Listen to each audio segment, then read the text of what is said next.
Decorate your castle. Our personal loan interest rate's that 5.99%. So if you're... Well, it's natural for people to think their own civilization and their own nation is better than everybody else. But everybody can't be better than everybody else. You're right that China's economic record among the big nations is the best ever existed in the history of the world. And that's very interesting. A lot of people assume that since England led the Industrial Revolution and had free speech early, that free speech is required to have a booming economy as prescribed by Adam Smith. But the Chinese have proved you don't need free speech to have a wonderful economy. They just Smith and left out the free speech, and it worked fine for them. As a matter of fact, it's not clear to me that China would have done better if they'd copied every aspect of English civilization.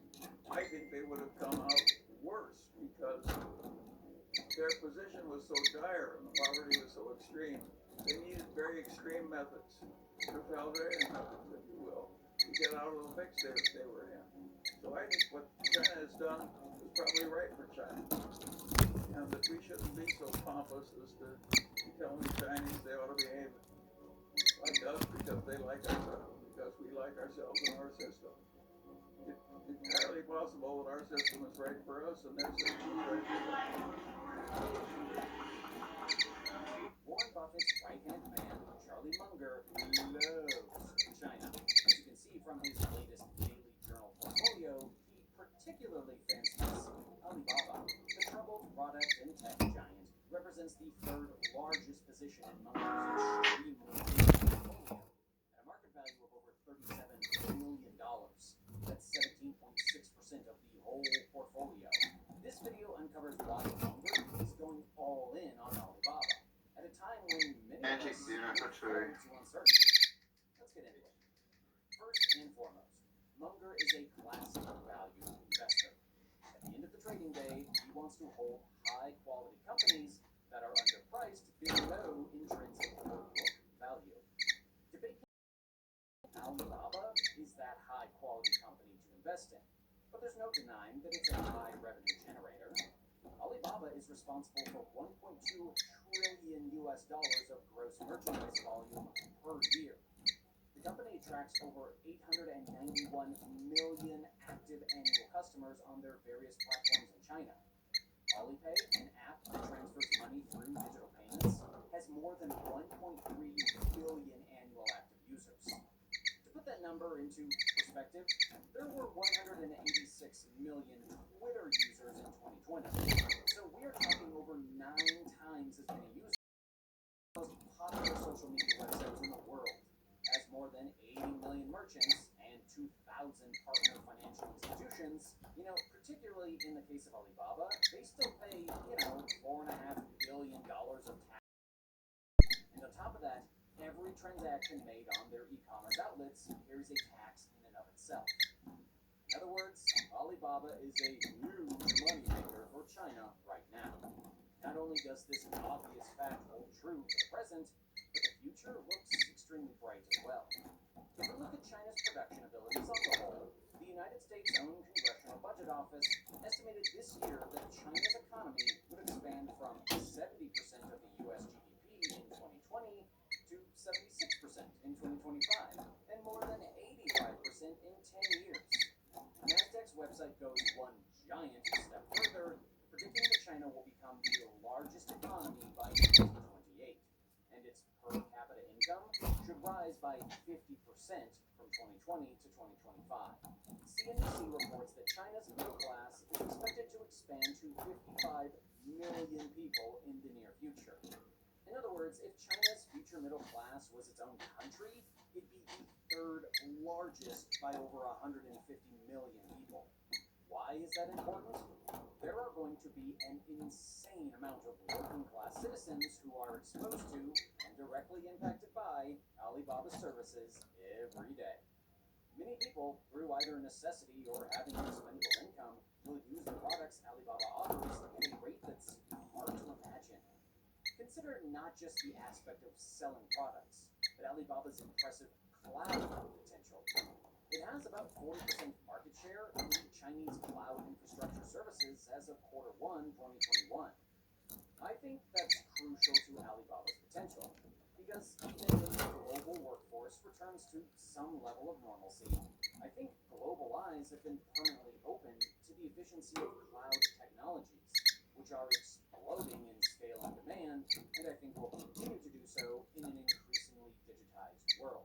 These factors spur tons of intrinsic value for Alibaba when viewed through bullish eyes. Intrinsic value, oftentimes referred to by economists as true value, is an objective valuation of an asset that derives from measurables that encapsulate economic entirety, i.e. earnings, profitability, relevant economic conditions on a macro level and within the specific asset's sector, and its trends. Speaking of the stock being undervalued, let's talk about some of those numbers, which I'm sure attract Munger as an old school value investor. Of course, now Alibaba, over the past 10 years, has grown its revenue at a compound annual growth rate of 60%, and free cash flow is 57%.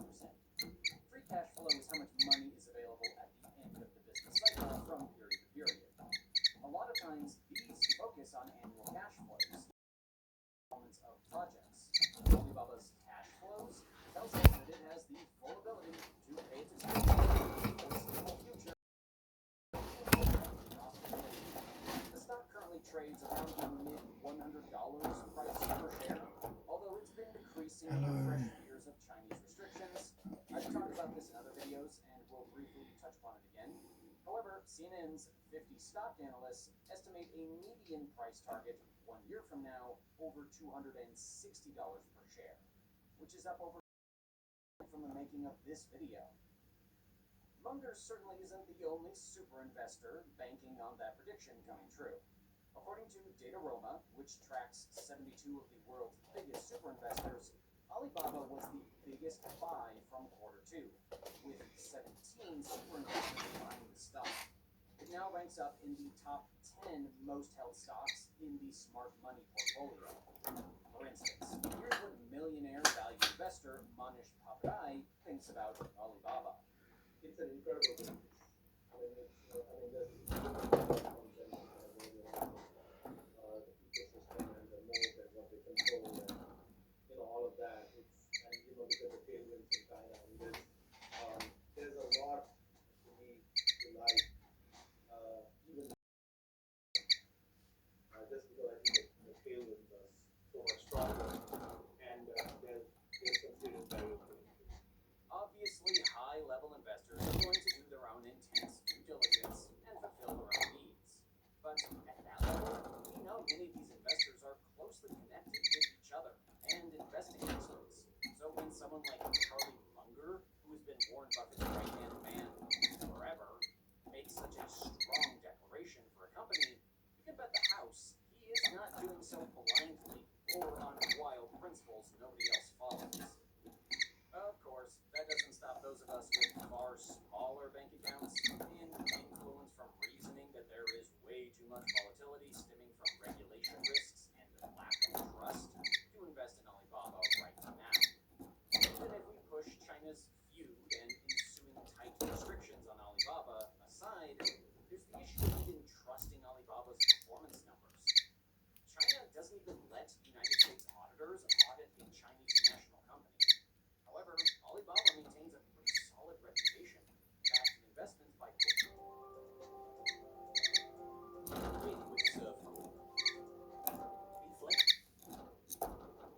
Goldman Sachs, SoftBank, and even 40% being owned by Yahoo in the mid-2000s. Alibaba files with the SEC and has since 2014. Alibaba's numbers seem very trustworthy, but the people who are in charge of the government? Maybe not so much. There's no doubt that one of the biggest risks in entrusting Alibaba in anyone's portfolio right now is China's ongoing love-hate relationship with the company and tight restrictions on the Chinese tech sector that Alibaba looks to dominate. The market hates uncertainty, and this foggy forecast created a bad storm for the stock to weather in the present. down almost 35% year to date.